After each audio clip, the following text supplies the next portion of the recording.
Inspector ఒక్కగానొక్క కూతురు కాలేజీలో కుర్రాడిని లవ్ చేసింది. ఆ కుర్రాడు వీళ్ళ క్యాస్ట్ కాదు, మన సార్కేమో కులం పిచ్చి. లవ్ మ్యాటర్ తెలియగానే బంధువుల అబ్బాయిని ఫిక్స్ చేశారు. రేపు పెళ్ళనగా ఆ అమ్మాయి లవర్తో పారిపోయింది. ఇప్పటి వరకు పట్టుకోలేకపోయారు. ఎక్కడున్నారో తెలీదు. వాళ్ళిద్దరూ పారిపోయి పెళ్లి చేసుకోవడానికి వీడు హెల్ప్ చేశాడు.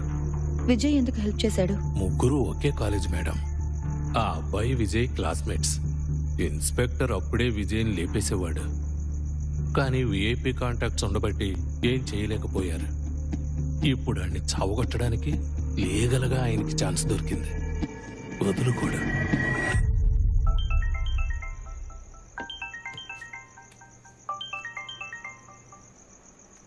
హలో, ఫారెన్సిక్ నుంచి భాగ్యాన్ని మాట్లాడుతున్నాను మేడం. ఫారెన్సిక్ భాగ్య? నా నంబర్ ఎవరిచ్చారో? నేనే మేడం. అడిగారని. చెప్పండి sir. Akash case solved madam. ఏంటి? అవును madam, Akash case solved. Akash case solved అంటున్నారు? ఏంటి సార్, ఏం అర్థం కాక మేము ఇక్కడ బోర బద్దలు కొట్టుకుంటున్నాం. మీరు కేసు సాల్వ్డ్ అంటున్నారు. అంతకంటే ముందు 6 నెలలుగా మిమ్మల్ని అడగాలనుకుంటున్న ఒక చిన్న ప్రశ్న. ఏంటి? హానెస్ట్ గా ఆన్సర్ చెప్తారా? పెళ్లి చూపులకు వచ్చినప్పుడు నన్ను ఎందుకు మేడం రిజెక్ట్ చేశారు? ఇరిటేట్ చేయకండి, ఫోన్ కట్ చేస్తాను. ఓకే, పాయింట్కి వస్తాను. ఆకాష్ ఇంటి బెడ్రూమ్ నుంచి మా వాళ్ళు ఒక హెయిర్ శాంపిల్ తీసుకొచ్చారు మేడం. అంతకుడు హెయిర్ శాంపులా? ఆకాష్ ఇంటికి వచ్చి వెళ్ళిన వాళ్ళందరూ హెయిర్ శాంపుల్స్ తీసుకుని టెస్ట్ చేశాను. మ్యాచ్ అవ్వలేదు. ఇంకెవరిదై ఉంటుంది? మీరు సస్పెక్ట్ని మాత్రం రౌండప్ చేయండి. డిఎన్ఏ మ్యాచ్ అవుతుందో లేదో కన్ఫర్మ్ చేస్తాను. అడిషనల్ ఎవిడెన్స్ అడిగారు కదా, దొరికింది. ఉన్న ఆధారాలన్నీ చెరిపేశాననుకుని వెళ్ళిపోయాడు. కానీ వాడి తల వెంట్రుక వాడి తలరాత మారుస్తుందని కలలో కూడా అనుకునుండడు. నిజానికి అంత త్వరగా కేసు క్లోజ్ అవుతుందని మేం కూడా ఊహించలేదు.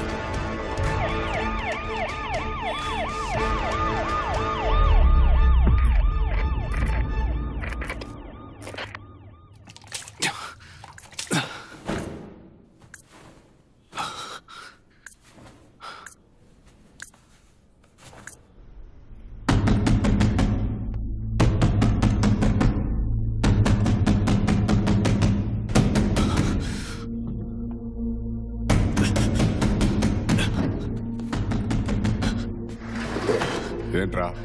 బాత్రూమ్కి వెళ్ళాలి.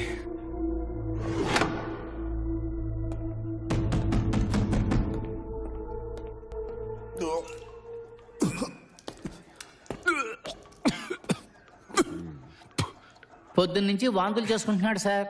దెబ్బలు తట్టుకోలేడని చెప్పానుగా, చూసావా? మీరు కొట్టడం వల్ల కాదు సార్, మొన్న తాగిన మందు సెట్ అవ్వలేదు. ఏయ్ ఊరుకోరా. చీమ కుట్టినట్టు కూడా లేదు, మీరు కొట్టిన దెబ్బలు. నువ్వు ఇక్కడ నుంచి బయటికి వెళ్లే లోపు నా కాళ్ళ మీద పడి బతిమలాడేలా చేస్తాను. ఇదిగో నేను చూసుకో, ఇంటికి వెళ్ళొస్తాను. సరే సార్. ఇదిగో చొక్కా వేసుకుని అలా కూర్చో, కదలకుండా కూర్చో. వెళ్ళు. రే మల్లయ్య సార్, వీణ్ణు కంట కనిపెట్టు, బాత్రూమ్కి వెళ్ళొచ్చేస్తాను. Okay sir.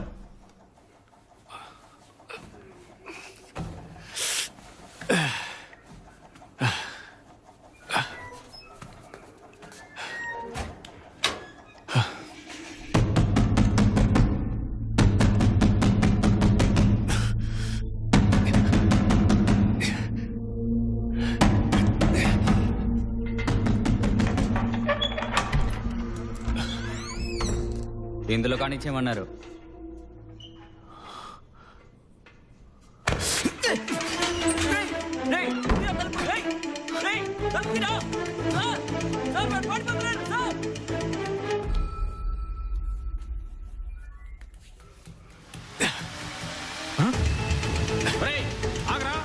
బయటికి ఎలా వచ్చావరా? పట్టుకోండి వాడిని. వేణువన్నా లేవండి, వీటిని కాస్త చూసుకోండి. స్టోర్ రూమ్కి వెళ్ళొస్తాను. స్టేషన్ లో ఎవరున్నారా? రమేష్, రాజేష్, పట్టుకోండి వాడిని. రే రే రే ఆగరా. రే విజయ్ గారు పారిపోతున్నాడు రా, పట్టుకోండి రా.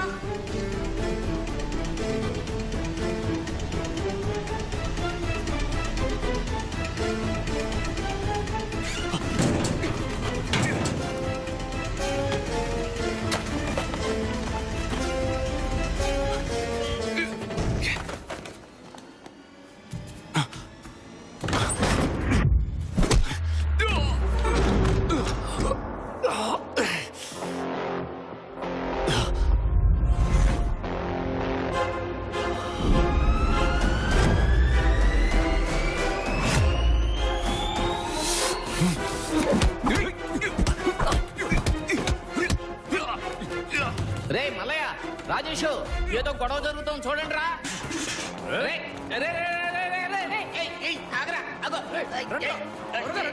పట్టుకురా పట్టుకో.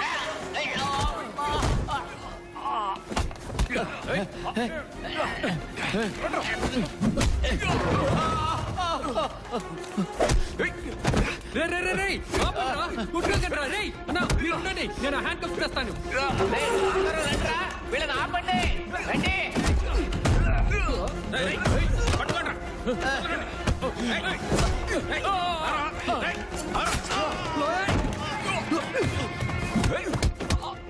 రే రే రే అయ్యో, వీళ్ళని చంపేసేలా ఉన్నారు.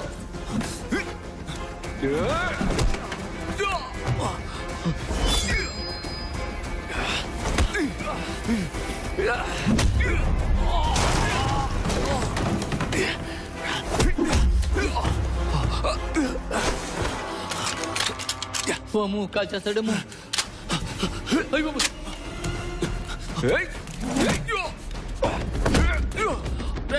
ఇదిగోరా ఫోన్ చేయి.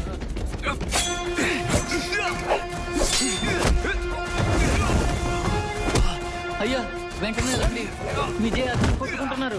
ఇద్దరు కొట్టు చచ్చేలా ఉన్నారు. త్వరగా రండి అయ్యా.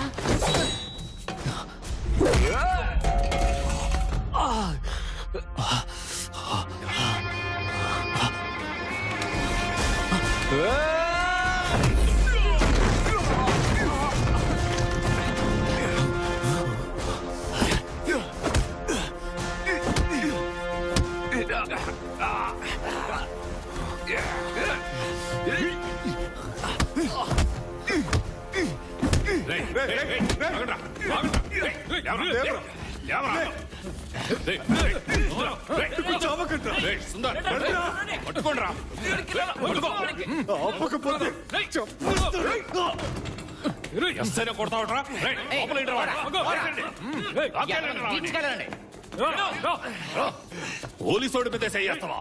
ఎస్ఐ మీద చేసుకుంటావా? నీకు ముందరా. గమనించారా సార్? అంటే వాళ్ళిద్దరికీ ఆల్రెడీ పరిచయం ఉందన్నమాట. సార్ బ్లడ్ వస్తోంది సార్. ముక్కు పగలగొట్టినట్టున్నాడు. పర్పస్ఫుల్ గా కొట్టుంటాడా? చచ్చా లేదు సార్, ఆ గందరగోళంలో చేయి తగులుతుంది. ఏమైంది సార్? వెనక్కి కూడా బ్లడ్ కారుతుంది. మేకు గుచ్చుకున్నట్టుంది, మండుతోంది.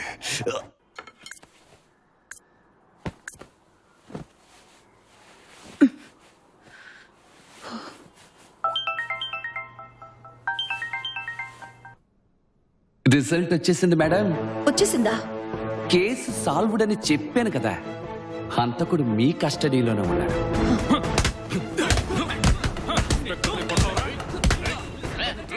మర్డర్ చేసింది వీడే, లేదంటే ఎందుకు పారిపోతాడు? బెడ్రూమ్ లో ఉన్న శాంపుల్, మీరిచ్చిన శాంపుల్ పెర్ఫెక్ట్ గా మ్యాచ్ అవుతున్నాయి. హంతకుడు ఎవరు సార్? 2 శాంపిల్స్ పంపారేంటి? అవును, ఇద్దరు సస్పెక్ట్స్. అక్కడే చిక్కుచ్చి పడింది. చిక్క? ఆ హెయిర్ శాంపుల్ ఇద్దరు డిఎన్ఏతో మ్యాచ్ అవుతుంది. ఇద్దరు డిఎన్ఏలతో మ్యాచ్ అవుతుందా? ఏమంటున్నారు సార్? ఒకరి డిఎన్ఏ లాగా ఇంకొకరి డిఎన్ఏ ఉండే అవకాశమే లేదు. అసలు తండ్రి కొడుకుల డిఎన్ఏ కూడా మ్యాచ్ అవ్వదు. అర్జున్ నేను బ్రదర్స్, ఐడెంటికల్ ట్విన్స్. విజయ్ పుట్టిన 16 సెకండ్ల తర్వాత నేను పుట్టాను. ఐడెంటికల్ ట్విన్స్ అయితే డిఎన్ఏ మ్యాచ్ అవుతుందా? అవును, మామూలు కవల పిల్లలైతే మ్యాచ్ అవ్వదు మేడం. ఐడెంటికల్ ట్విన్స్ ఒకే ఎగ్గులో ఫామ్ అవుతారు. అందుకే చూడడానికి ఇద్దరు ఒకేలా ఉంటారు. సో వాళ్ళకి డిఎన్ఏలో అస్సలు తేడా ఉండదు. మీ కస్టడీలో ఉన్నది ఐడెంటికల్ ట్విన్స్ అయితే ఈ హెయిర్ శాంపుల్ ఎవిడెన్స్ మీకు యూస్ అవ్వదు. కొంపతీసి మీ కస్టడీలో ఉన్నది ఐడెంటికల్ ట్విన్సా? అవును, నాకు అలాగే అనిపిస్తుంది. మాకు ఫస్ట్ నుంచి డౌట్ ఉంది, కానీ అడగలేకపోయాం. ఇంకొక సస్పెక్ట్ ఉన్న విషయం ఇద్దరికీ తెలియకూడదని మేమే హైడ్ చేశాం. అర్థమైంది. ఫస్ట్ ఫోటో ఎవిడెన్స్ దొరికింది, అది ఏ రకంగానూ యూస్ అవ్వలేదు. తర్వాత డిఎన్ఏ దొరికింది. డిఎన్ఏ కంటే ముఖ్యమైన ఎవిడెన్స్ ఏముంటుంది? ఇప్పుడు అది కూడా వేస్ట్ అని తేలిపోయింది. దొరికిన ప్రతి సాలిడ్ ఎవిడెన్స్ వేస్ట్ అంటే ఇక మేము ఏం చెయ్యాలి? వెక్స్ అవ్వకండి, నేను పొద్దు నుంచి దీని మీద రీసెర్చ్ చేస్తున్నాను. మనకి హెల్ప్ చేయడానికి సైన్స్ ఉంది. ఒక సింపుల్ మెథడ్ తో హంతకుడిని కనిపెట్టొచ్చు. వాళ్ళు ఐడెంటికల్ ట్విన్స్ అయినప్పటికీ ఫింగర్ ప్రింట్స్ వేరువేరుగా ఉంటాయి. డిఎన్ఏ సేమ్ గా ఉన్న ఫింగర్ ప్రింట్స్ లో తేడా ఉంటుందా? అదే ప్రకృతి మహత్యం. క్రైమ్ సీన్ లో ఫింగర్ ప్రింట్స్ లేవు కదా సార్. ఉంటే మీకు పంపేదాన్ని కదా. మీ వాళ్ళు ఎంత గొప్పగా వెతుకుతారో తెలీదు. నా సైడ్ నుంచి ఇద్దరిని పంపుతాను. మళ్ళీ ఆ ఇంటికి వెళ్ళండి.